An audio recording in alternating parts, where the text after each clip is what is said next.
Live, 1, 2, 3. So, All right. Yo, what's up, guys? What's going on? Welcome. 7 a.m. Pacific Standard Time. 10 a.m. over there in Eastern Standard Time. Okay, but yeah. So if you guys are unaware, so hi guys, RJ, JD. J and D are from Canada, right? If you guys are unaware who they are, we're actually going to jump into this and kind of give like an introduction of them. Last week, I completely forgot to do that because I know over like maybe on YouTube, some people don't know them, and then some people on Facebook probably don't know them neither. They probably don't even know me neither. So I'm RJ. Hello, how's it going? But no, J and D, we'll look ahead and let them introduce themselves and kind of give you guys a better understanding of who they are and what they do. Yeah, you want to hop in? You want to go first, Jay? Go ahead. I'm just sharing these links in some groups, so go ahead. All right. So I'm Dee Baker. Basically, what I am is a marketing and communications professional. That's been like my corporate job, and then about almost like, okay, so let's say 2014, I left my corporate job and I just kind of did my business full time. So at that time I was running a handmade business, both on Shopify and on Etsy. I had grown that business into a global business where we were shipping things worldwide and we were stocked in stores around the world, and basically had a shop on Etsy, a shop on Shopify, that was just kind of crushing in sales. So said, you know what, no more 9 to 5, did that full time. In the middle there, kind of met Jay's wife first, and she was like, oh, hey, you need to hang out with my husband because like he wants to talk to me about all this like Etsy business and stuff like that. And I just don't do it really. So she introduced me to Jay. Jay and I were fast friends. And then together we worked on the Etsy crash course. So that was kind of like our first big thing that we did together. And we had an Etsy shop together as well for a very specific niche. And the rest is kind of history. Like if we fast forward to how I know RJ, I was invited like after people started taking the Etsy crash course and seeing that it was a very comprehensive course. Jay and I were invited to actually go to Seattle to speak at a conference. Jay couldn't make it. So basically I went in his place and met RJ there. And like, again, me and RJ met, we were like fast friends. I was like, this is my homie, like pretty instantly. And then we worked on all together the Etsy challenge that happened last fall. And now we work together on Ready, Aim, Scale. So that in a nutshell is me. Right, let me touch on that real fast. Going back around like 2 years ago, when Etsy, no one actually, when we're creating a lot of content around merch by, when I was creating a lot of content around merch by Amazon, really no one was paying attention to Etsy at all, by the way. Until like J and D, all of a sudden, like they're just like, it came out of nowhere, and I'm just like, who are J and D? Etsy crash course. They're like, dude, you need to, RJ, you need to take it. You need to take it, or you need to start doing Etsy. And the only thing I heard was nothing but good things about J and D when it came to the Etsy crash course. Everyone took it. Okay, by the way, everyone took it. They didn't know nothing about Etsy. Every single person that I knew personally took the Etsy crash course, and they're like, wow, it's amazing. We know everything. We know a lot like customer avatar. Only thing I heard something about the customer avatar in there. And a lot of people were saying nothing but good things about it. And then next thing you know, at J and D, and I was like, wow, okay, let's get them on the show. One of the shows, Real Talk. And we ended up getting them on there. And like I said, nothing but good things about that Etsy crash course. So good job, guys. All right, Jay, what's up? What's going on? So I'm Canadian as well. Started my background. I went to college for graphic design. Ended up working at Canada's #1 publisher for a few years. Ended up managing there. Layoffs were coming as a manager, low end of the totem pole, non-union. So I had to bounce and jump into an IT department at TD Bank, where I was there for 5 years. And after 18 months there, made it into management as well. Same thing. They were downsizing and everything. And it was just a high stress, high octane environment, which was not good for anybody. It's like a week of days, a week of nights, flip-flopping shift work all over the place. And then I missed the graphics aspect or element of life from working there on like a black screen with green and white text. It was the ugliest shit you'd ever seen, right? But yeah, so I ended up just kind of moonlighting on the side as freelance, building that up. And then when I had enough with TD, I ended up just jumping ship and going full tilt. You know, I got my wife's blessing. And yeah, it was just like, you know, I promised her I should still have a roof over the head, but she was like, I don't know, you got to have like 5 years, you know, in your business before you can just kind of go flip the switch like that. But I didn't have you know, it was a sink or swim kind of, I guess, time. But I didn't have any option other than to swim because we had just bought in the house. We had just, you know, got married. So it was do or die, and we definitely did. And then fast forward there, one of my freelance gigs that I had posted on like a Kijiji, or which is like a Craigslist up here, similar to a Craigslist kind of thing, was a guy that needed artwork for his Etsy shop. So I started by making artwork for him, selling him pieces of art. And then I was like, well, how about I just give you the art and you shoot me a royalty? I started thinking like long term, like this guy's making bank, right? And then wasn't too long before I opened my first Etsy shop, and that was now almost 7 years ago now. So yeah, kind of, you know, I'm up to probably over 100,000 individual items sold, maybe 75,000 orders right now total. And yeah, loving being able to help people get a glimpse and a chance at doing something that they enjoy without having to make all the mistakes that I made in the last 6-7 years, right? So enter the Etsy course, the Etsy crash course that way, right? And our Ready Game Scale community and everything else, right? It's just being able to tell people what works and what doesn't work based on our actual life experience. So, yeah. Cool. Thank you. No fluff, no bullshit, right? 7 o'clock in the morning, no damn bullshit.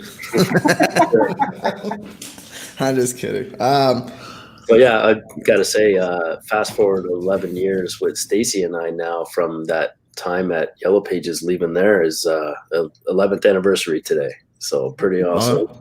A lot going on. We're moving, whole new chapter coming up. So we're really stoked about this next deal. Nah, man.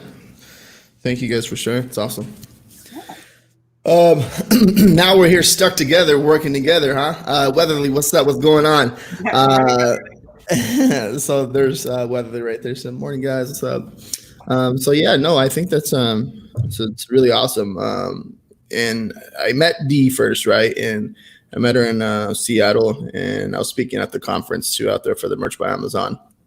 And I thought it was really cool. We met and we were joking, and we ended up hanging out the whole time, and she crushed it when she went on stage, and it was pretty cool. It was different. I was nervous as hell when I got up on stage and started speaking in front of people. I used to ditch school when I would like have to do a presentation in front of people. I would ditch school. I would hate it.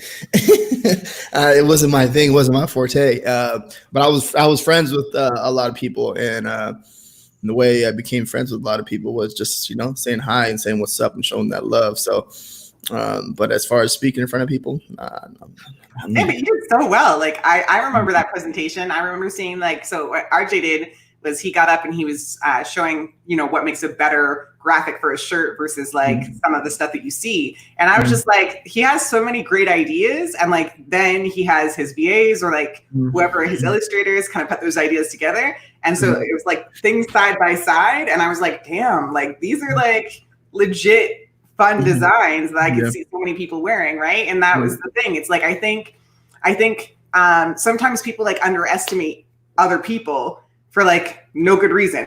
You know what I mean?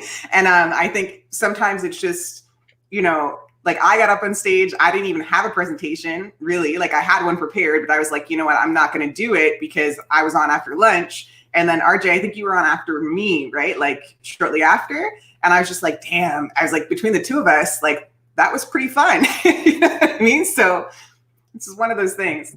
Yeah, no, for sure. Yeah, no, thanks. No, I think, and then me and Chris Green had a few drinks after, It was pretty fun. And then I think D, right? Yeah, we all had a few drinks right there, so it was pretty cool. So yeah, guys, what we are doing today, just to get into the content a little bit, and you know, guys, the KDP has been a big talk for everyone as far as creating books, making your own book. So today we're going to do a KDP coloring book research, right? We'll do a screen share and kind of dive into it. Be very broad with how we're going to do our research and break it down exactly how you should be doing it too. You can use any tools. I know Vince had a question about how to use certain tools. This method, you can do it pretty much repeat this method in any single tool that you have. If you have, I can't even think of the tool names right now, but like 10, yeah. Mm-hmm. There was the other one.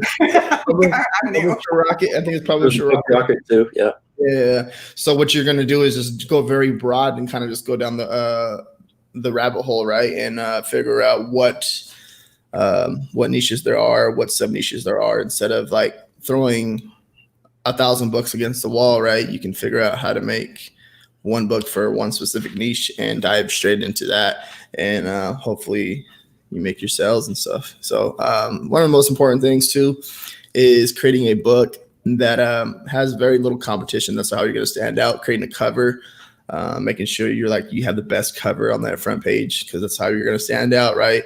It increases your chances. I know Jay's been doing like a lot of the research when it comes to like the covers and stuff, and then Dee's been working really hard with the interior that she's creating herself. So me personally myself, I enjoy creating.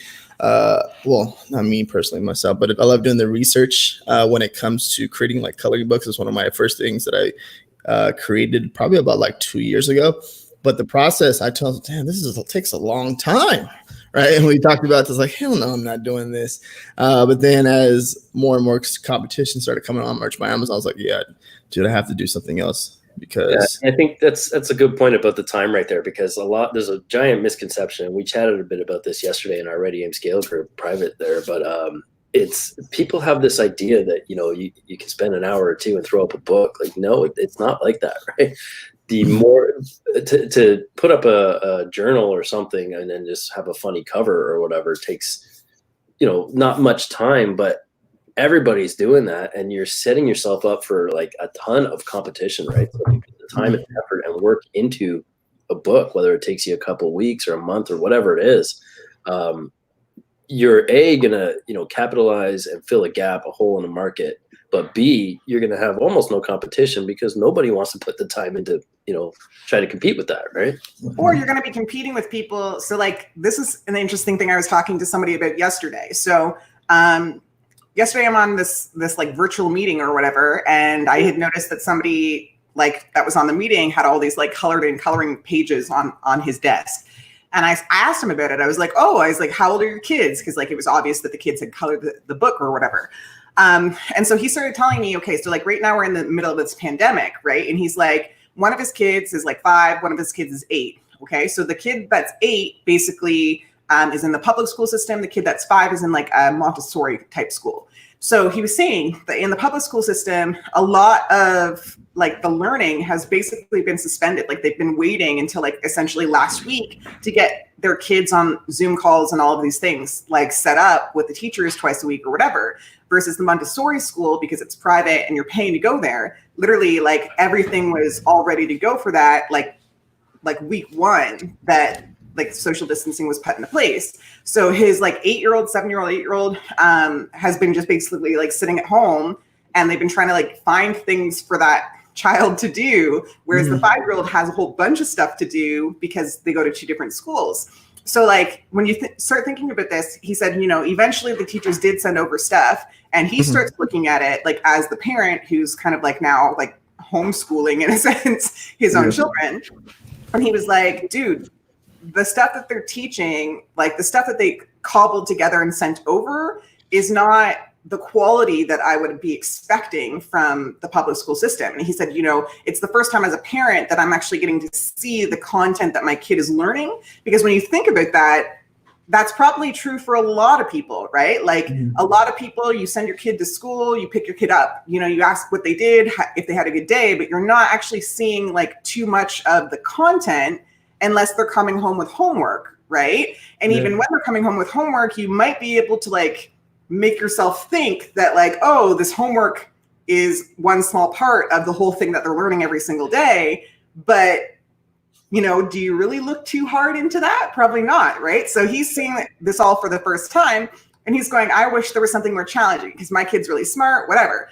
So I shared with him, I just kind of shared my screen and showed him what I was creating, like my book. And he was like, can I have that? He's like, can I get that like yesterday? Like, can you just send it over? I'll print it off and like whatever. And you know what I mean? It's one of those things. So there are people out there for real that are just like craving the stuff that you want to create. And I think that that's a really important thing. Like, and you can be competing with some of the bigger publishers out there who really haven't taken the time to update or innovate on their own content for years. Like if we look at the education system as a whole, some of the stuff like has changed in terms of how these lessons are taught, like how kids learn math versus how I learned math when I was their age. But when it comes to like the innovation, the curriculum has been largely the same for like the last 50, 60 years. You know what I mean? Yeah. So if you can start teaching things in a way that's a little bit more interesting, or you can start like building little books for kids of certain age ranges that's a bit more innovative or cooler or hipper or like plays on the hipster vibe or whatever, you know what I mean? And that's going to be something that's really different in the marketplace that doesn't currently exist. Yeah, no, for sure. I know. I remember like when I was in school, like you would, I think like the cool teacher that was like the funniest and the coolest, you would be excited to go to his class because he actually made it entertaining. That boring ass one, you'd be like, man, I'm sorry if you're a teacher, and you're boring. It's like, man, I don't want to go to this class. This is boring. And he throw the book at you. You got to learn this and you got to read this and tell me what this. I'm like, I can do that myself at home. So yeah, no, this so there's Manny. What's up, Manny? What's up, dog? What's going on? I thought you said he didn't speak Spanish. No. And then how many books do y'all have up? I have currently 0, but I'm super excited about it because, like I said, we've got a new chapter here. You got a captive audience, right? So, and you have people struggling to, you know, keep people busy in their houses, or themselves busy, right? So there's like so much potential here. And I have a history of doing like editorial stuff. So I have like magazine layout I used to do a local magazine stuff, like paperback here. 30 to 80 pages every month. So I've got a ton of experience in that. So for me, this is going to be like a really easy transition. I feel it's about doing the niche research and finding the target audience to market to. Yeah. And so my KDP account just got approved like last month. And I've literally been working on this one book because my book is blending genres. So I had, like to Jay's point earlier, I had grossly underestimated how much time it was going to take me to do this book because I've written like a lot of workbooks. If you're part of the Etsy challenge, you probably have one of the books that I've written. And I can normally bang out a book in like 2 days. Like you just sit me in front of the computer and the content is just like, and then, you know, I'm good. But that's content books, right? Like that's books with text in them. Right? Yeah. Like, when it comes to these coloring books and activity books and things like that, like it's a whole other thing that I'm having to use my graphic design skills. I'm having to use like some of the logic skills, make everything kind of blend together. So I estimate that this book will probably take me a month to put together. But the thing that I've been saying along the way, because I said to my husband, I was like, oh, I wish I had, you know, started with an easier book or something like that. And then I kind of just thought about it hard. And I thought, you know what, it's probably better to start with a harder book because then now, like all the rest of the easier books that I do, I'll probably be able to crank it a lot faster now that I've got my process nailed, right? Yeah. So you start with the hard one and then like nail down the pieces of your process and then like just kind of rinse and repeat as you do easier books going forward. Yeah. Okay. Good. No. So as far as how many books I have, I don't even know how many books I have live because I was doing testing on my account and messing with a lot of stuff. But I do have like a few brands that do really well. I have one brand that every single book has sold in there, and they're all they're higher quality books. So of course it creates less competition. And I noticed that if one book takes off, it drives a lot of traffic to that brand. And I noticed that other books started selling out of nowhere. So the whole brand has sold, and they're books that take a little bit of time to create, right? They're not going to be done like in 3 or 4 days. They're going to take like a week or so. So it's funny because Meredith has a follow-up question. Can you do a research video? So this is the video.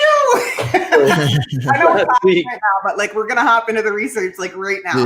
Yeah. This is what you're on right now is a research video. We also did one last week that you can go check out too.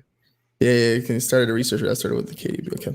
No. So basically, that's probably pretty much the segue to hop into this video. Here's one question. We'll get to all the questions towards the end, do like a 10-minute Q&A. How did you get out of a huge competition and color your book filled? Okay, so we're gonna dive exactly. I'm gonna show you guys exactly how we're gonna do this. Okay. Yeah. I'm gonna share my screen right now, and we're gonna disappear. Unique, right? But the long no. Let's Oh, there we go. No, guys. So if you guys are unaware of Ready Aim Scale, I have it down below in the description. I don't think I put it on Facebook, but I do have it over on Facebook. YouTube. So go ahead and if you guys haven't checked that out, check that link out. $20 a month, and we do basically stuff like this, and we do weekly calls and help people out and provide a lot of stuff in there. So all the information is right there in the. And it's right down below. Etsy merch, yeah, a little bit everything. Marketing, research, I'm talking over you. I'm sorry. All right, we're hopping. Oh God, were you saying something? Yeah. For me? Yeah. Am I super delayed right now? No, you're good. No. I thought you were saying in Ready Aim Scale. It's like Etsy, Amazon. Yeah. Graphic design, typography, research, everything, marketing, right? We did a mini challenge this month, going over KDP at the beginning of the month. So that's some of the content and information that you get in there too as well. So let's get straight into this so we can show you guys what the hell, like we know what the hell we're talking about, and that we're not just having an online party, but we kind of. All right, let me share my screen. Share screen here. Oh, boom. Can you see my screen? Yep. Okay, cool. We're live up in this mother. All right. So first things first, if you guys are unaware, this is an Amazon search bar up here. Okay. This is going to be your best friend. Okay. When starting off, if you don't want to spend no money on tools, this is one of the ways to do it. But if you have a little bit of extra money and you start making money with KDP, I would recommend you, like invest in the tools and all that good stuff. So it makes it easier for you to search for stuff and do research. Right. So let's start very broad. Right. I would just do coloring book. Right. You can see, right. This is going to tell you guys a story right here. And if you guys are unaware how to get all this information, look at all this stuff. God damn. This is AMZ Suggestion Expander, right? This is a really awesome free tool, and it's gonna tell you a story, guys. Like, okay, coloring books for kids, coloring books for adults, right? And then it goes down, right? Coloring books for kids ages 4 to 8. Now you kind of like dive in deeper, right? Now coloring books for kids ages 2 to 4. Now coloring books for kids, that's more general, right? But now you come up here, you can see right here it says coloring books for kids ages 4 to 8. That's more like a specific age range. So it's kind of like going in deeper. Now you can see right here, coloring books for girls. So it's not coloring books for kids. Now it's coloring books for girls. Now ages 8 to 12. Now this bad boy right here is a little bit more passionate, right? It's not kids. It's like you're going towards kids is more of girls and boys, right? Now you're going straight towards girls, and now you're going towards ages 8 to 12. Yeah, preteen. So you're diving in, like going straight like you're more targeted you're more targeted with your keywords, and that's very big right there. That's very, very big. So what we're gonna do is we're actually gonna click on this one. We're freestyling too, by the way. I didn't practice this. So this right here, as you can see, search results over 3,000. And what this front page is going to do, all right, it's going to tell us a story. And it's going to tell us a story, and we're going to dive in here. We're going to figure out what niche we can dive into and see what we can do, right? And that's one of the most important things. As you can see, as we're going down, let me see. All right, so we made that search. You can actually, so you can Amazon filter by Amazon Prime, right?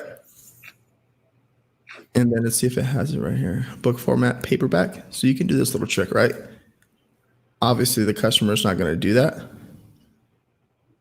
But doing that right there, that little trick is going to filter out like a lot of the stuff. So it's gonna bring up more of the KDP books, right? Because that little trick that we filtered at Prime and then paperback, right? And it's going to bring up pretty much all of the KDP books. And that right there, we can kind of just helps us with our research. Look at that though, eh? Like number 47, I am confident, brave, and beautiful coloring book. Like the cover itself, like you see the content in the title and it just jumps right off the page, right? You can't miss that. And you know exactly what it's about. Yep. Love it. 47. All right. 47. Yeah, you can see these are the BSRs too as well. As you can see like the different subcategories that it's in. Okay. Children's Christian books. And this right here too, if you guys pay attention to this, you can jump into different niches to kind of give you a better idea. Amazon has that up there, or KDP has it up there for a reason. To when you put your categories in a certain niche, you can do research that way too as well. But we're trying to figure out what we find here on Amazon, of course.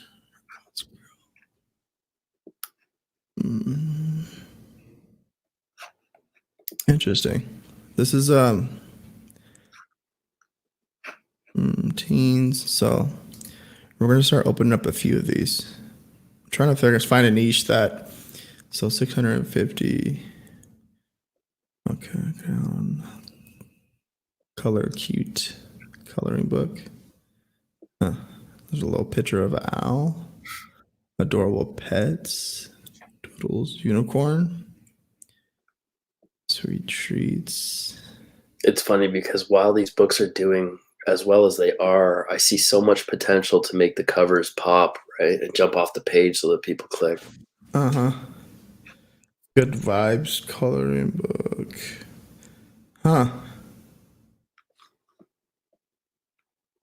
There's a unicorn. Coloring book for girls.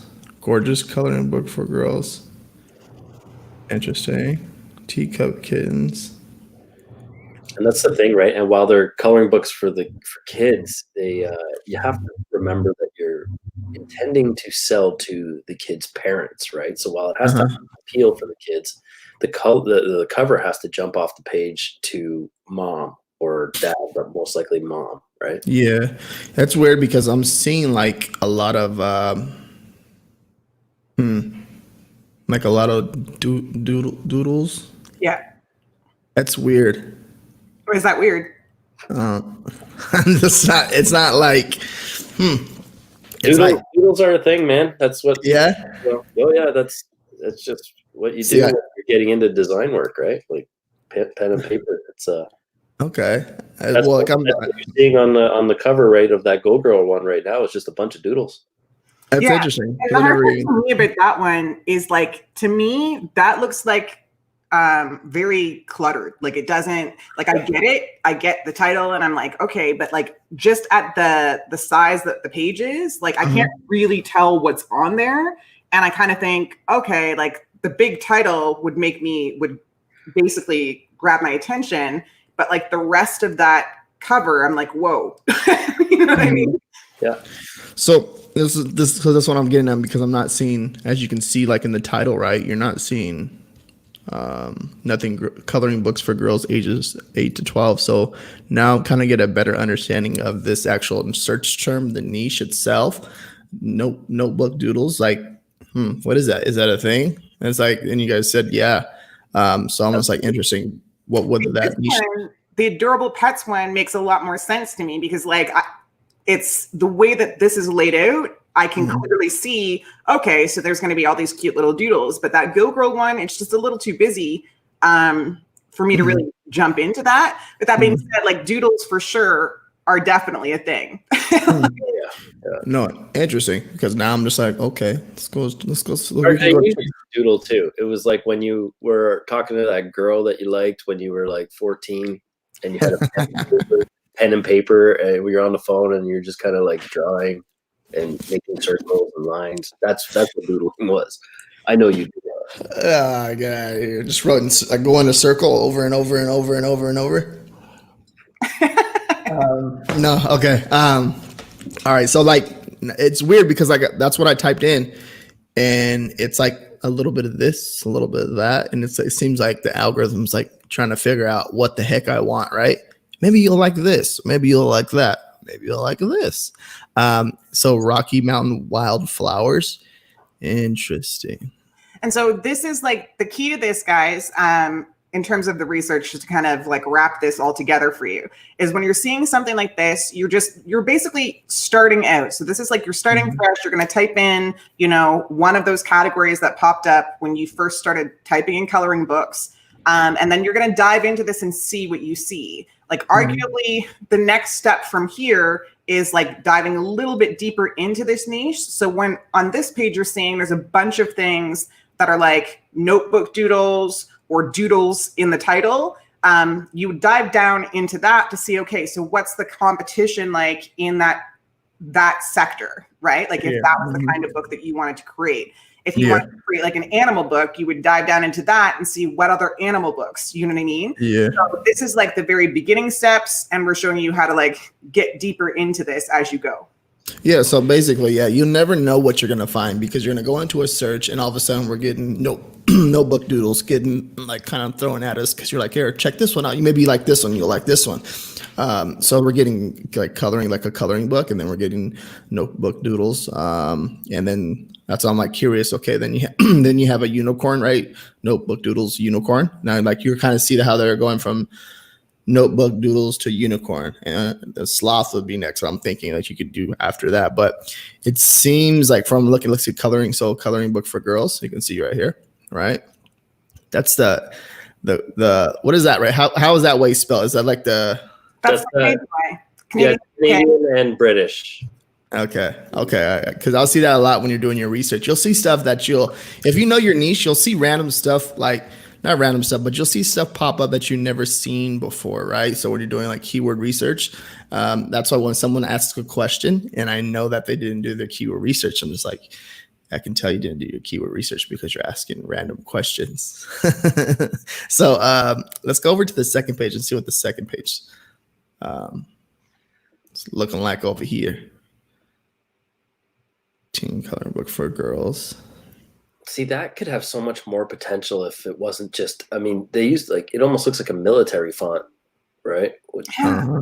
See, I think they're trying to be edgy, and that's the thing. It's like, I think sometimes especially if you're the person that's creating the content, like you want to put yourself into the content a bit, but I think you need to kind of pay more attention to what is already in the marketplace and what can you add? Like, is there a gap that you can fill that isn't going to be so completely opposite from what else is already there? Yeah. And this is like, graphic design 101, right? In terms of layout from, the text perspective and typography. Like right now I'm reading teen coloring. Are you coloring teens or is it a coloring book for teens? Exactly. Like the hierarchy of teen coloring on top. Like what are you doing? And then like anti-stress coloring book, like I don't know. It just I get that that's a category. It's just the way that the title has been put in here seems like off to me. It seems like they try to just go off the doodle, right? The doodle notepad. They seen that, kind of got the idea from that, and they try to make because you can see the background. Yeah. Huh. Harry Potter. How do people get away with that? Is that like a big publisher right there? Yeah. Okay. Yeah, it's Scholastic. Okay. Yeah. I was meant to say, like, that's it's a little technical. Huh. All right, guys. That's a number, animal, color by the numbers.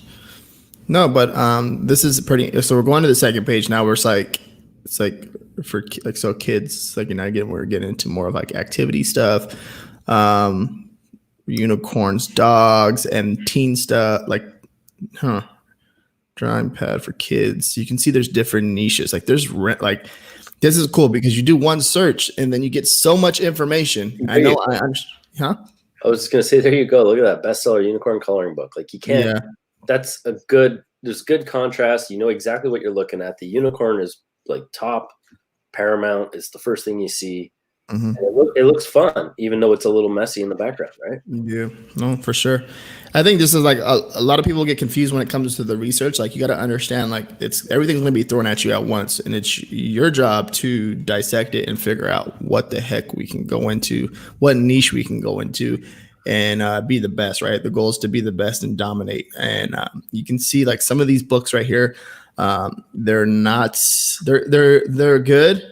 Right, and they're simple, and they're selling to crush. They're doing good. Like there's nothing really, nothing bad to say, but except for maybe the cover, like it's their first book, but it took off. Like some people got lucky, right, and that's okay, because there's like barely any competition. Like so, I'm telling you guys, there's barely any competition in the books that take longer to create. And as far as like the books that do like the books that like the coloring books and activity books and all those other books like that take longer to create, you have to understand like it does take some time. It's a little bit of process, and most people are not going to do those because they take so much time, so they give up. They're like, no, I'm not doing that. Well, and the other thing is they're much more difficult to copy. So like you see these people all the time that like pop up in your niches that maybe like steal your design pixel for pixel or whatever.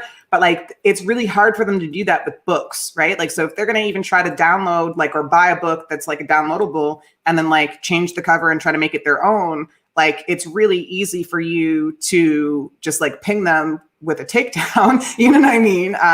Because it's already your thing and it's up, and it's like very difficult for them to also copy you in a way that like they could actually keep that book up, you know what I mean? So it's like, yeah, if you spend the time doing this and you can find things that start to sell really well, you have a lot less worry than you do with even just like a graphic design that's on a shirt, of somebody just ripping you off and putting it on a different marketplace that you might not be on or whatnot. Mm-hmm. I know, I see that all the time too as well. And they take the design and put it on a different product, because I seen it when I was doing like KDP research. I'm just like, this fool ripped off my t-shirt design and put it on a cover. And I was like, this guy's pretty smart, but it's not the way you do it. I was like, you know what I mean? So ridiculous with that. Like, honestly, some people, it's like they pretend like they don't know that that's wrong to do. And it's like, really? No, for sure. So like, I know it's the coloring. So we went off a little bit right here. So we're kind of like, we typed in coloring books for girls ages 8 to 12, but I found like the notepad doodle. So we're going to go check that out. I think that's something we can figure out. You can see how I did that. I saw notebook doodle, notepad. You guys okay with that? Yeah. Okay. And you guys can see like, so now notepad doodle's coloring book, right? Coloring book. Yeah. So let's go back. That's interesting. So let's do that and see what we find. Now we're you can see the results got a little bit less, right? They're a little bit, not that many results. So we're going to do prime, and let's see if the format paperback. Yeah. So now you're down to, okay, you got a few more. It just showed 376 results the last time. It did? Yeah. Before you click the last click. Okay. I'm not sure what happened. Yeah, there. Interesting. Okay. Maybe if I did prime, it kind of the algorithm went out and grabbed more for me, so it can make sure I spend my money. So, Now we're down to 376, but you can see when I clicked paperback right over here, right? Huh? Maybe it's down here. Let me see what it does. Yeah, it ain't. That's weird. Let me go back. Okay, let's leave it like that. It can see it just jumped. Like I clicked paperback book format, right? Paperback, and it jumped to over 3,000 search results. So I did Prime, and then 3.7. I don't know why I did that, guys. I think just the algorithm just working and trying to give you more products to choose from. But as we click notebook, doodles, coloring book, right? We searched, not click, but we search that term. You can see, okay. So now you're starting to see more consistency, but I guess those top three, are they all the same brand or different brands? 1, 2. They're all the top 3 are all the same brand. Yeah, that makes sense. She's dominating. It's great. Yeah, look at it, kind of getting off topic now. Here, like I mean, the niche is kind of like, eh. Yeah, but I mean, the notebook for teens. I mean, what is that? What is all that blurb? Like, how is that a gripping cover? Right? It's just, yeah, I don't know. Which one are you looking at? The one up there? Green, yeah. I mean, I think this one. That's going to sit there and get stagnant pretty quick, I think. It's free. It's free and it has no BSR. Like, nobody wants it for free. But you can see how they did the title on the cover, and it's like impossible to read that, really. Like, it's wow. Yeah. They put the whole. That's a testament, though, right? When you're trying to give your book away and nobody wants it. Mm-hmm. Well, and that's kind of the thing. Like that to me really shows that somebody didn't do their research when they decided that they were coming into this specific niche, right? Like, if you're in this niche and you're looking at the covers that are here, like, you're going to see that that kind of a cover is not going to work for you. Yeah. Huh. So I think we kind of found a niche, but let's dive into this book and see what the heck's going on. This right here, like, see, this is a perfect example of what not to do. But I give him props because they obviously have it up, right? Most people cannot get past this part, right? Having their book live, right? No, but I would unpublish this. If this was a test, I would definitely unpublish this. But this is cool because they actually got it up, right? And sure, it's not good. Yes, but most people, like, they can't get past the part of the process of the manuscript and the cover, and it's like, dude, it's like I can't get past that part. I give up, and that's what most people do. So it's not, by all means, it's not nothing good. But hopefully it's just a test. Yeah, yeah, we'll give them the benefit of the doubt. It's just a test. So yeah, let's click on this book right here. So I've never even seen this at all. So this is pretty interesting. The book was published the 2018th. We'll click on the brand. Oh, actually, we won't click on the brand. You can see, we'll just dissect this listing and figure out what the heck is going on over here. As you guys can see, this 212 ratings, right? And that's crazy. And it gives you a lot of good, you can see the description's really solid, right? And you can see this is right here. This is the title, guys, okay? This is the title. This is the subtitle, okay? Boom, boom. The BSR, right? The BSR 6,000 in books, okay? Crushing it. Okay. So you know what BSR is? It's bestseller ranking. Mm-hmm. Yep. Bestseller ranking. Yes, correct. And then you can at the top there on the cover. Can you see that 7.5 out of 10 if you go all the way up on the cover? What is that evaluation result based on? Do you know? Where are you looking at? Right. It's right on the cover, little check mark thing. It said education or evaluation result 7.5 out of 10. Top left. Right beside the look inside button, RJ. Oh. Here? No. Well, maybe RJ can't see it. That's weird. So like, okay. Yeah. Sorry, that's from my helium 10. I'm sorry. I was like, oh, what the heck are you guys talking about? That's from the helium 10. Oh, okay. I'm not even sure what the heck that is. So many tools that I haven't messed with. I only mess with a few. You can see. So you hover there. It gives you a little bit more info. Yeah. So it just gives you kind of like an E-rank does for Etsy. It gives you a bit of a rank. Gotcha. No, for sure. No, I saw, you can see So this is a completely new niche, like something I never even freaking like obviously heard of. J&D probably heard of this, but I'm like, wow, this is interesting, very interesting. So let's click on the look inside feature. You can see a lot of the illustrators that I know, like when it comes to making like simple, like cute little designs like this is easy for them, right? It takes like seconds, minutes for them to create something like this because just creating simple shapes, right? And putting them together, and then you have a cat, then you have a dog.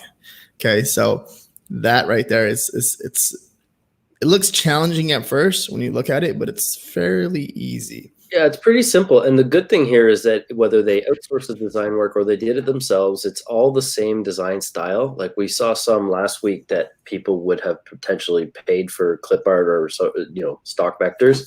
And it was just a mishmash of different artists, even on the same image, right? It wasn't cohesive at all. This actually, that's the thing. Like it's hard because it's like you can find, even if you're gonna do that, so like if you know you're not great at illustration or whatever, and you know that you don't necessarily have the budget to hire an illustrator like to do a book for you, right? Yeah. So you're gonna go on to like a clip art site or some site that you can use that stuff commercially, right?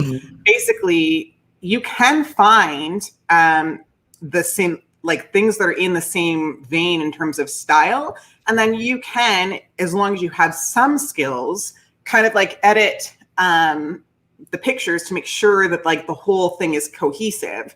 But it kind of shows when you take a picture from one artist and you take a picture from another artist and you don't do anything to them and you just dump them into the book, that like when it comes to the graphics and it comes to the cohesion of the entire product or the experience at the end, like you didn't really put too much thought into the flow of things, right? And so like whether that's going to hurt you in a niche or not, I honestly don't know. Like a lot of parents, at this particular point in time are really just looking for ways to keep their kid busy. So I don't know if they're really kind of paying attention to that kind of quality, but it's something to keep in mind when you're doing your research and you're putting your books together. No, for sure. I think like for example, like the hearts right here, I can draw that. It might be a little bit weird looking, but I think that heart looks a little bit weird looking, so I can draw that heart for sure. And my heart probably is going to be a little crooked, but like some of this stuff you can put together yourself, or even like put your own flip on it. You know what I mean? So it's you can just see, like for me looking at the cover, it looks like they put a bunch of stuff together on the cover, right? And then put the title on the top. And yeah, that's a cover.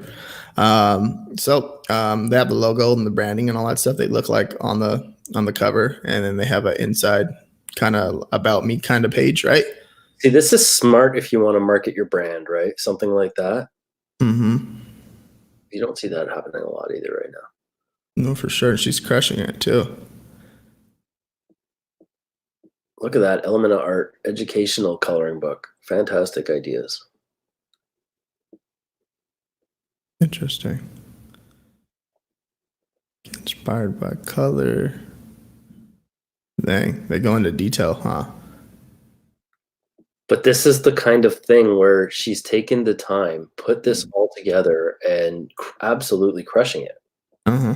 Right? And there's not a lot out there. Like she's brand had or her pen name had her 4 books were all the first books were all hers, right?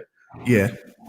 Mm-hmm. So Michelle is saying this is not a KDP book. She sells all over the world in bookshops, but that doesn't really matter, right? Because you can do this with a KDP book.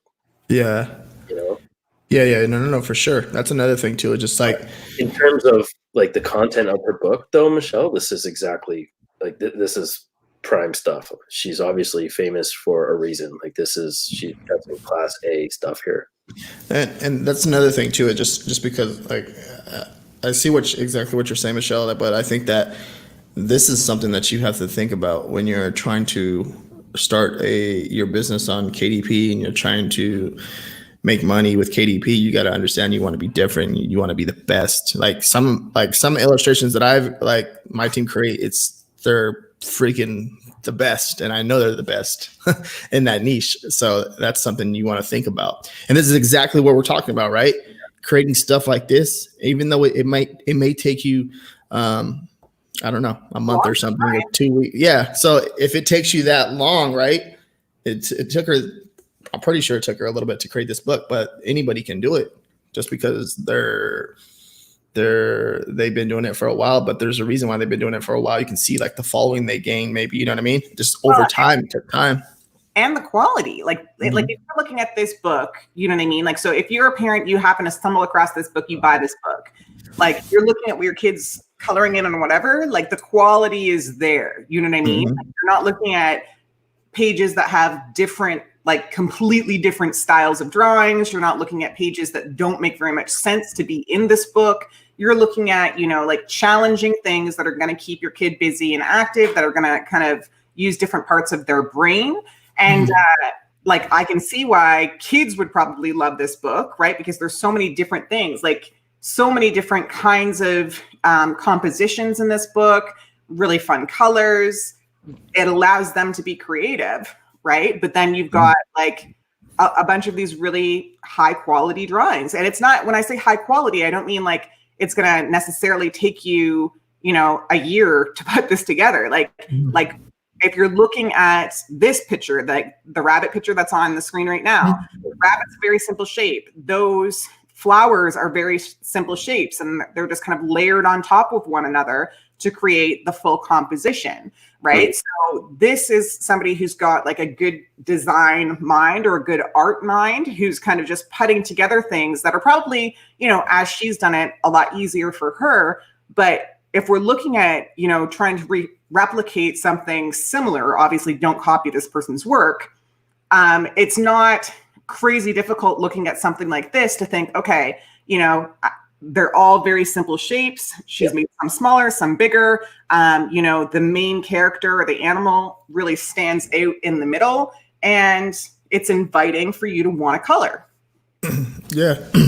No, for sure. The elements of design there with the rabbit standing out, right? So you have a little bit of a busier background, so that even though it's black and white right now, the rabbit, the whiteness of that rabbit just jumps off, right? So it makes it super inviting to want to color. You can tell that there's like she's got some design background there for sure.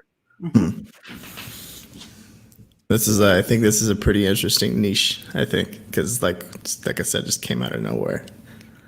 Yeah, these are great. And that's the thing, like, I don't know, for me, I wouldn't necessarily just be looking at KDP books for research. I would be looking at any kind of book that's killing it right now in terms of color activity books or whatever it is, right?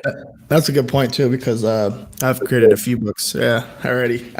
Just look, because obviously you can see as we did this, one of the reasons why we clicked on this, guys, was because like there was like, it seemed like there was very little competition. Okay, I want to bring that to your attention too. That's the reason that we went down this little rabbit hole. It comes like, interesting. Oh, she's dominating the first the one of the so she's dominating the first top 4 search results, right? When it comes to was it notebook doodle coloring book, right? So some to pay attention to. That's why we were searching this and it came up.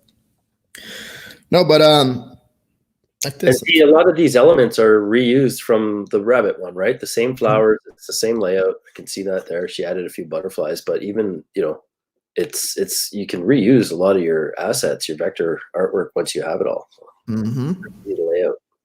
Yeah, you see the little daisies that are being used over here.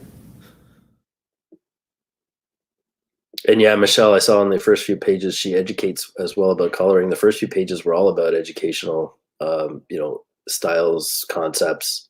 Pretty cool, pretty comprehensive. And then I like how the back page, right? You can see, check out our other, you know what I mean? That's I think that's pretty cool too as well. At the back end, you can see that promoting like her other books. So that's pretty big, you know? So I think when it comes to when you go into a niche, right, the most important thing is you want to understand that niche, okay? Even if like you go into a new niche and you're like, wow, okay, this niche right here, it looks like there's barely any competition.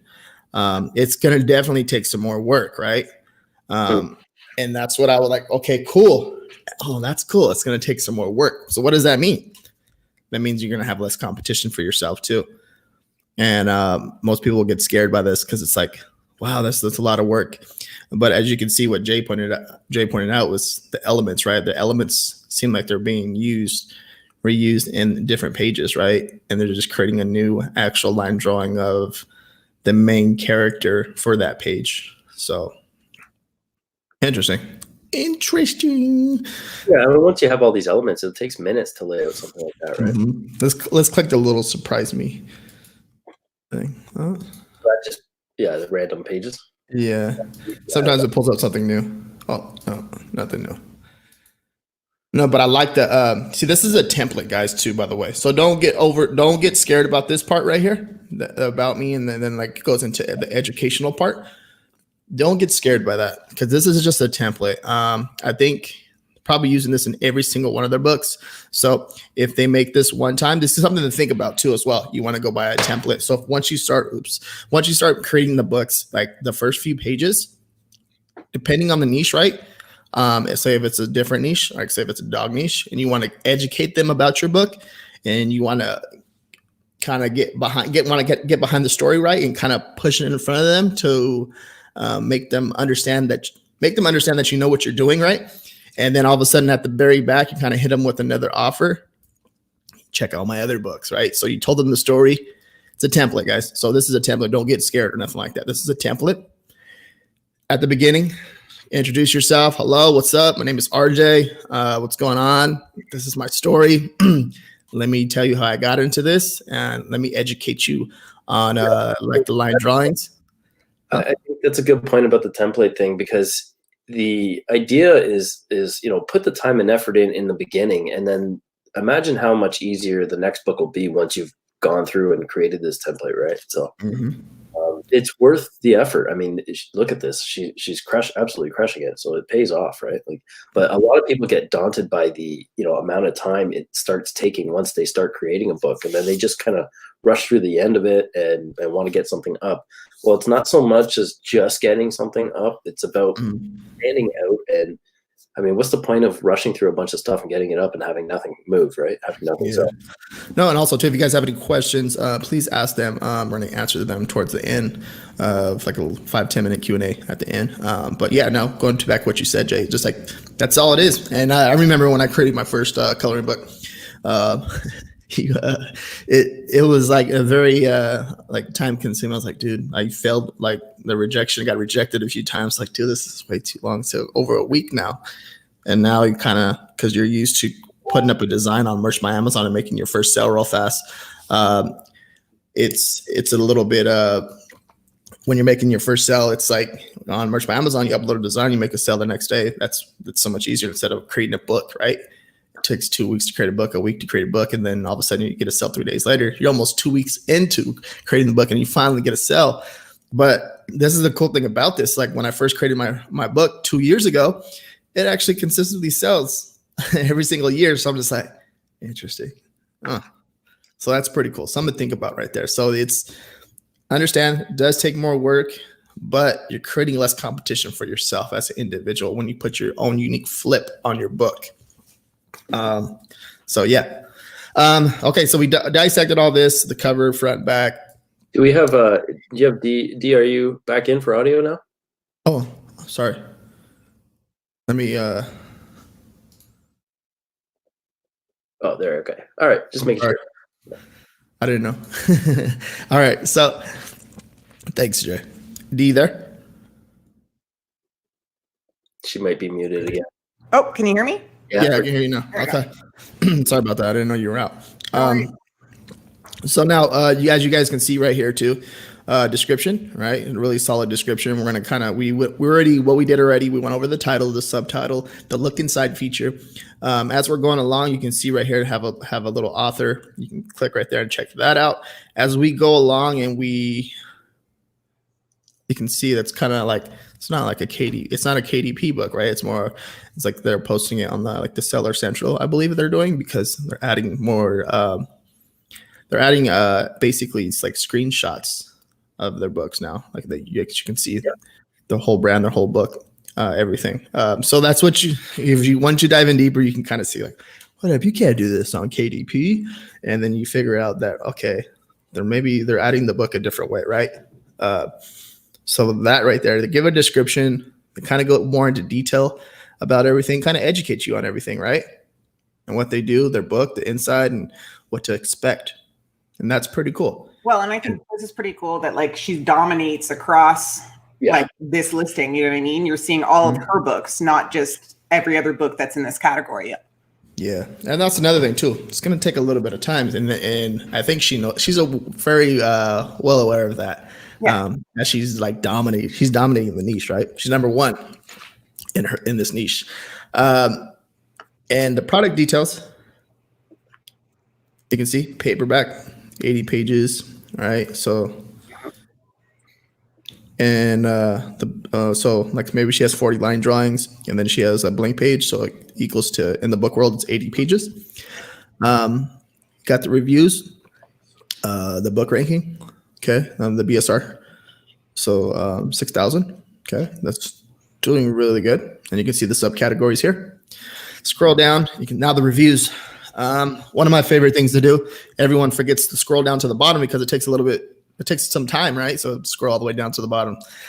So the images, you can see that people actually colored them and they're actually sharing them. So when you click, this also tells a story, right? Because these are the ones that people are posting that they're proud of. So these are the ones that people are resonating with, right? Mm-hmm. Like all this information is so valuable if you know how to, exploit it and extrapolate it properly. Yeah. And it tells you a story too. And you can see that she has some, after all that work she does, she has negative reviews. So that's normal, guys. I think that's very normal. Once you get to like a certain point and you start doing really well, you have people that just don't like you. You can't please everyone. Remember that, guys. You can't please everyone. And I bet you if you look at those 1-star reviews, they're probably ridiculous. Like somebody thought they were buying a cookbook or something, you know. No recipes in this book. No, I mean, if you can click on one, if we just, yeah, do it. Click on one. See what it is. The lowest ranking or whatever. I don't think it'll pop. Let's see.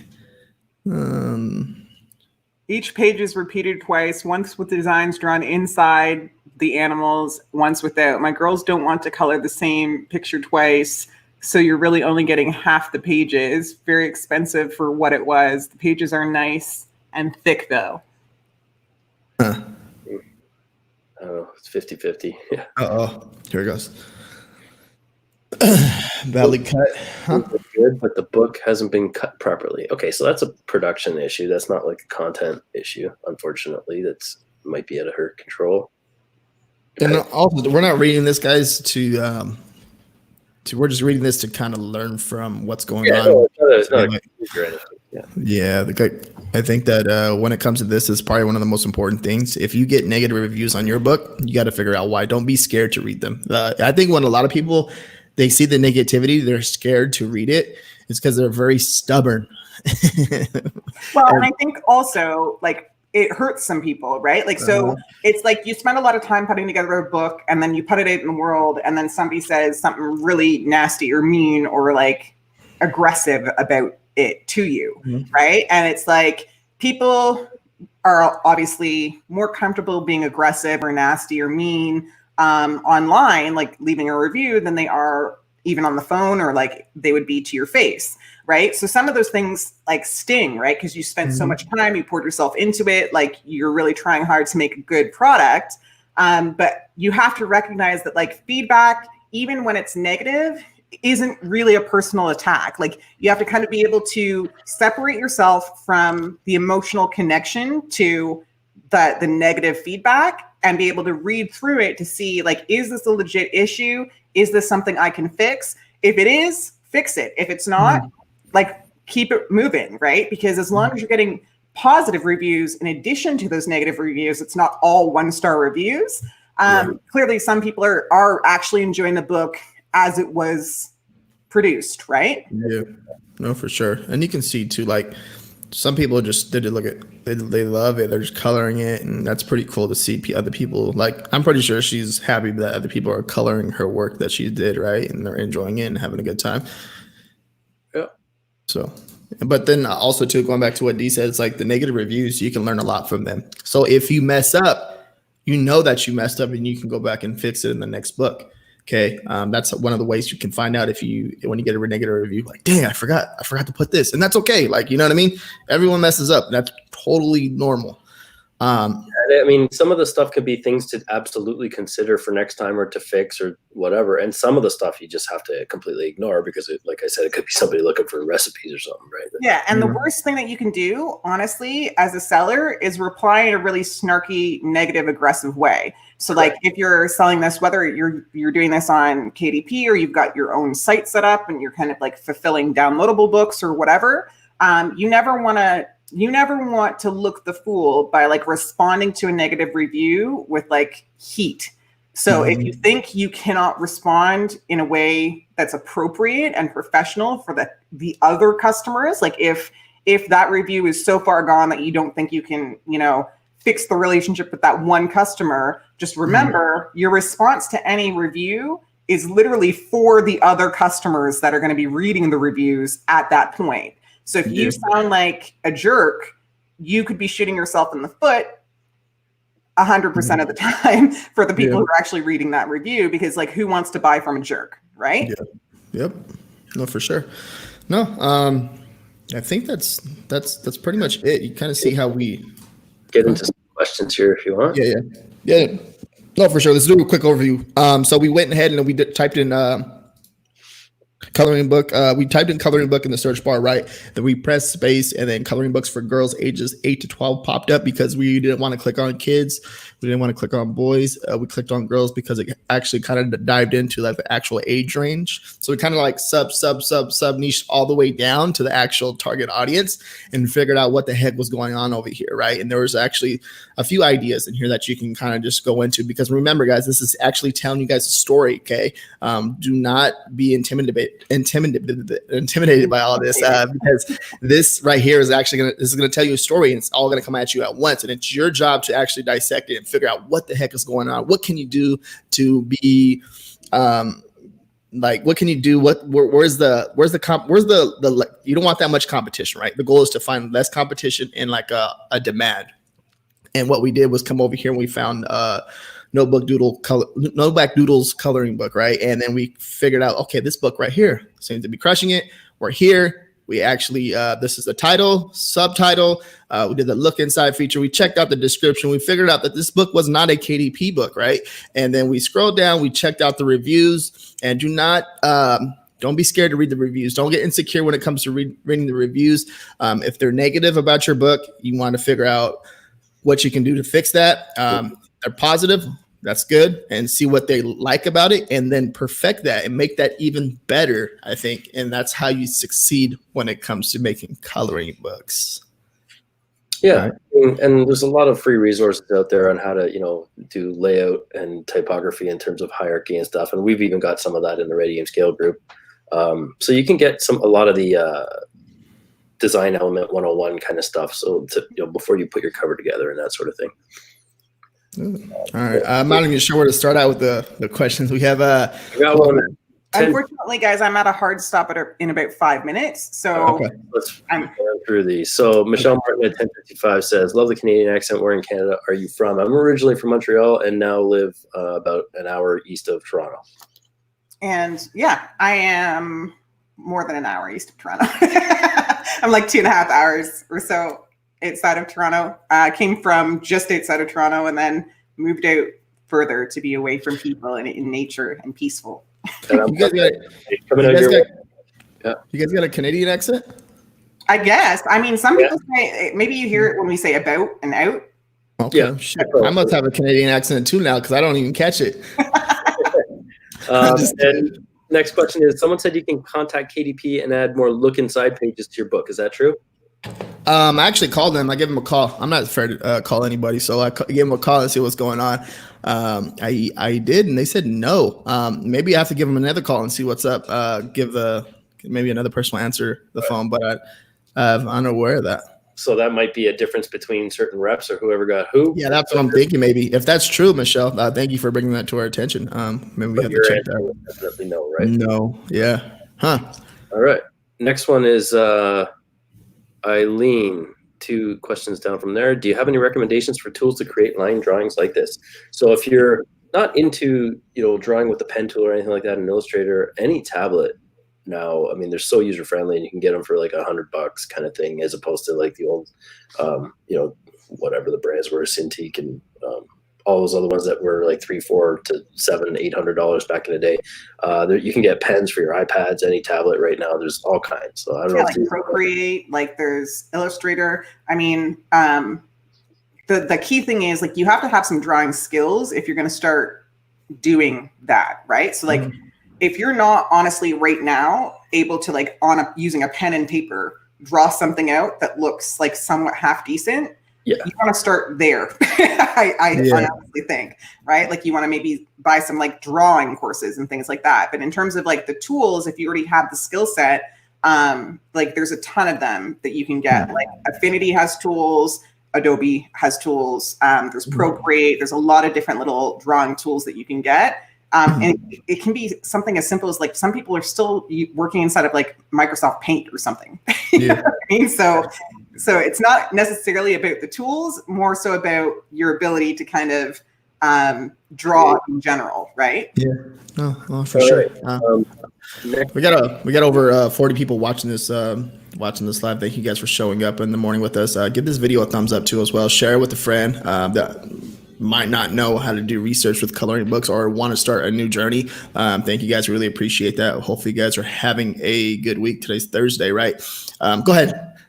Next one is how to choose the right categories for coloring books. So this is, largely. Okay. I think what you want to do is choose your category before you create your coloring book. Yeah, absolutely. You want to know who you're creating the book for. So kind of a loaded question, super broad, but you don't want to put something together and then, who should I sell this to? You want to have that customer in mind first. That's paramount. And that's the whole point of the niche research, right? Is we're diving into a specific customer group, right? And so like when you're doing your research and you're finding those keywords and you're seeing what you see in terms of like how the covers are all laid out and what the bestsellers are doing and how they're describing these books, it's because they're talking to that one subset of people that they are designing this book for. It's not done in reverse. Like you don't make the product and then find the audience. You find the audience and then you make the product, if that makes sense. Yeah. The category. So I think they were talking about one of the maybe cover this part too as well. The category as in the back end of KDP. I know that takes a little bit of time to, if you're talking about that too, but J and D are right on what the category you want to make sure you understand who you're creating it for, of course. But on the back end, it takes a little bit of time to search for that. There's a few websites you can use to search for, and you can find the actual categories that your book should be in. So I know that sometimes I'm spending 20 minutes trying to look for a certain category. There's tools out there that you can use. As far as that, I'm not sure what. Like, here's the reality too. Even if just doing the research that we did today, if you're looking at like you're diving into the niche, you find that specific long tail keyword that you want to create books for.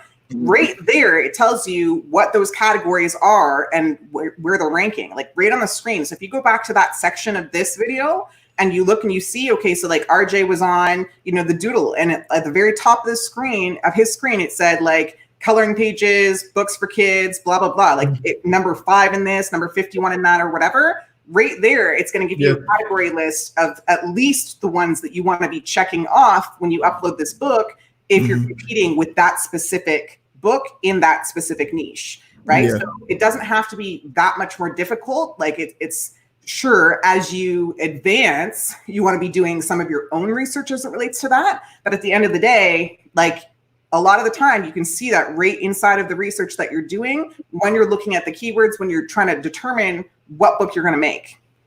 Yeah. Okay, so sorry guys, I have to run, but I'll come back and check out the comments after. Okay. Bye, D. Thank you. Yeah, we're going to knock a few more questions and then we're going to call it. Yeah, so I actually there's a video link I posted in there too in the comments. Michelle, actually, I want to have a video going over that, how to find the actual right category. I created that a while ago, but you can see that finding the right category for your book can make all the difference in your sales and help you rank closer to that front page if you actually know like what niche you're designing for. So it's very important, or what category you pick for your book, because it can actually give you that boost, that extra boost that you need to rank number 1, number 2, number 3 in the category. But sometimes when I know I had one book, right, it took off, right, I got the number 1 book in its category, but it was in the wrong category. It was in designer books, number 1. I was like, heck, Amazon was like messing with it. I did not pick that because I went and checked the category. I was like, dude, how the heck is this book? This is not designer book. It's not a designer book. So it was like a little confusing because, yeah, I don't know. It didn't make no sense. So, Drew, what's up, man? What's going on, man? Hope everything's going well. There's one more question by Michelle. One more. If you put a border on your coloring page when you load it, do you do bleed or no bleed, and where do you position on the page if you do? I got rejected for a book, I'm not sure how to fix it. So from an editorial perspective, anytime you have a design or any elements that would run to the edge of the cover, you always put bleed. And the idea is that you're putting the ink intended to go off the page so that when they cut it, there's no white line as if it was like made to fit, right? If it's off center or something, you'll still have the design go right to the edge of the page. So in terms of KDP, how do you position it on the page? You got some background on that, RJ? So it's like I think you pretty much explained it right there. Exactly what you just said. Yeah, if you like you said, if you have bleed, right, you want to make sure you put that. There's a no bleed. That is like there's exactly what Jay said, because he has a better understanding when it comes to actually designing and stuff like that. Exactly what he said. But I know that there can be a few issues right there if you don't do it correctly. So be careful. You can run into a few different errors. But yeah, exactly what Jay said. Cool. Drew's question next. Are coloring books the new line journal? I would hope there will always be plenty of room for good fun. So I would argue that no, because they're way more in depth and you'll have way less competition if you do you, right? Like Drew, and I know you can draw. If you did your style of artwork, it's going to be a lot harder for something to mimic or try to emulate your stuff specifically of your own unique style, right? Versus a line journal, I mean, it's a couple of words and a bunch of blank lines. So those are, super easy to copy, emulate, steal, rip off, all that stuff. No, that's pretty interesting, Jay. Drew, I see what Jay is exactly saying. So you're you, right? Mm-hmm. Why the hell worry about, you know what I'm saying? So you're you, and that's it. I think that worrying about like if this is the new line, no, it's not, because there's going to be, it takes too much time to do, man. That's it. If it takes more work, less people are going to do it. Understand that. And I think I told you that before. If it takes more work, it's going to be, it's harder for more people to do it, right? That's it. People are lazy and they do not want to do this type of work and the process behind it. I mean, yeah, if you have the time and the skill to create something unique, like a coloring book or an activity book or something different, people are not going to be able to, people don't want to put the time in to reap the rewards of like a well thought out process, right? A lot of people just want the quick cash. And that, unfortunately, that's it. It's not going to work, and it's not going to be a long-term strategy at all, right? Yeah. No. You want to, like Michelle had alluded to earlier, that author we were looking at, that book is 3 years old and is still ranking in the top 300 or whatever it was, right? It's because, and then obviously you can see that she's consistently, right? Here's the word that you need to pay attention to. Consistently making new books every single month or every single year. So the consistency has to be there. Once you're consistent, it's like, you're like, who? Line journals? Who? What? No. Who's making one? I don't care, because I'm over here focusing on my own shit and crushing it and blowing everyone out the water and doing my own thing. I don't have time to pay attention to anyone else. It takes you, 4 to 6 weeks to put together a coloring book, where instead of doing 20 line journals in a week, it might take you a month and a half to put together a decent quality coloring book. But 3 years later, it's ranked number 300 still, right? Like it's not going anywhere. That's dope, isn't it? Dude, that's some solid talk right here to end the show, man. Another thing is, it's a good point, man. It's like 3 years later, still crushing it. Still my book is number one on it in its category on Amazon. Like, what's up? Yeah. Like, you know what I mean? Yeah, man. It's not like some of the crap being loaded on KDP is sad. Like, some of the crap being loaded on, like, people should have to be vetted, I think, for a lot of this stuff. Like, if you're putting up garbage, there should be somebody that says yes or no, right? I think also too is like I'm gonna confess to this. I put up crap before, right? And I'm not ashamed to admit it. But I got a learning experience, right? You put yeah. up and you're like, well, why? And then you examine your competition, the niche you're in, what the customer wants, and you're like, where does yours rank in there? Yeah. You're obviously doing it wrong, right? Yeah, no, for sure. And I was like, dude, it's like, who the hell's buying this? But it's still selling, right? I was like, who's selling? Like, who's buying this, man? But like, everyone has a unique style and they like certain things, right? Or it just gets lucky and starts ranking. But over time, when you like want to perfect it and be the best in there, you got to understand, like, you judge yourself too, and you're like, dude, this freaking book sucks. Like, I need to make this. I need to make it better. Like, I do, and I need to figure out how I can do this and the process behind it and everything. And you do the same thing too, right? When you're designing, Jay, it's like you throw something up and you're like, nah, I'm not satisfied with this. You know what I mean? Like, I can do better, right?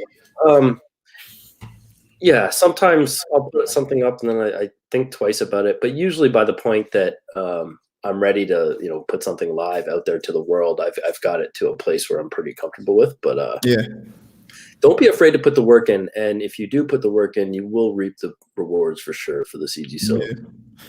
No, for sure. Into pulling together coloring books right now, doing a faith-based niche, and trying to go next level. That's it, man. You do. No, for sure. Nobody can do you better than you, man. No. Carol, hey, what's going on? Hey. What's up? What's going on? How's it going? Yeah. Okay. You good right there, Jay? We are good. Yeah. All right, guys. Hour and a half. Yeah. You ready for my DJ skills to take over? Your DJ skills. Wow. Yeah. Okay. Are you ready? Okay. Cool. All right, guys. So if you guys haven't signed, if you guys haven't signed up for Ready Game Scale on YouTube, the link will be down below in the description. Check that out. We have a whole detailed page going on over everything that we do. We did a mini KDP challenge this month, and I'm not sure what we're going to do next month. That KDP challenge, a lot of people loved it, and a lot of straight to the point content that we create as a team, right? JD and RJ, we put together a lot of this stuff, and very proud of everything that we do. And then Jay too, he's over there crushing Etsy with a few of the stuff that with Etsy over there, like the shipping times and all that stuff. Shirtly, you've been using Shirtly, right? Yeah, I've been using them going on 6 years now, and they're still getting everything out the door in 1 to 3 business days as their service level agreements state. They're not screwing everybody over like Printful. Now I know a lot of people are using them, but they're on like a 16 business day, 14 to 16 business day, and it's on their website. This is fact. Like, and plus a week, so it's unfortunately taken over a month for some people. So if you're screwed, we'll drop a link for Shirtly. They're still crushing it right now. It'll get you $1 off your first 100 orders. Yeah. No, for sure. And then also too, like in that we have another little private group of people in there, a Slack community, right? People in there chatting about KDP. We know a few people. One of them his name is Paul, right? He does really well. Actually have there's a few people in there that are doing really well with KDP right now, and they're giving their insights on things, making book sales like the next day, creating coloring books, making book sales the next day. One of my favorite topics to talk about are coloring books because they're so much fun. So yeah, if you guys haven't checked out Ready Aim Scale, check out the link. If you guys haven't signed up and you guys are hesitant about signing up, sign up, get you back there. We have a full catalog of content that we're creating. And anything to add, Jay? Everything from different platforms to sell on, how to do stuff, to the thought process, managing your time, itemizing your list, your schedules, task lists, design lists, graphic design, typography, marketing, research, all that stuff, right? So it's a lot of stuff. That's awesome. Yeah, no, for sure. Okay, all right, guys, we're gonna go ahead and call it right there. Happy Thursday. Good morning. Peace out. Good afternoon. Have a good day. Have a good weekend. Peace. Bye.